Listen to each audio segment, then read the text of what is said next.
Hi అండి. అంతర్ముఖం అనే నవల్ రివ్యూతో మళ్ళీ మీ ముందుకు వచ్చేసాను. యండమూరి గారి నవలల్లో ది బెస్ట్ బుక్ అంతర్ముఖం.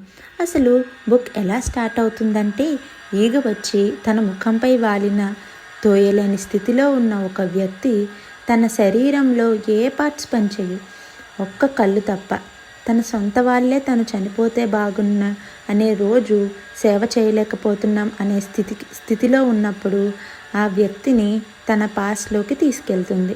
అసలు ఈ పర్సన్ యొక్క క్యారెక్టర్ చెప్పాలంటే, ఇతనికి సెంటిమెంట్స్ ఉండవు, సొసైటీ ఏమనుకుంటుంది అని బాదర్ చేసే పర్సన్ కూడా కాదు.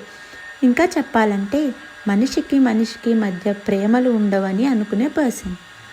కన్న తల్లికే కర్మకండలు చేయని పర్సన్ ఇతను. ఎవరో చెప్పినవన్నీ నేను ఫాలో అవ్వడం ఏంటి అనుకునే పర్సన్కి ఒక ప్రాస్టిట్యూట్ ఫ్యామిలీలో పుట్టిన ఒక అమ్మాయి పరిచయం అవుతుంది. ఆ తర్వాత ఈ పర్సన్ చేంజ్ అయ్యాడా లేదా అని తెలుసుకోవాలంటే ఈ బుక్ తప్పకుండా చదవండి. Thank you.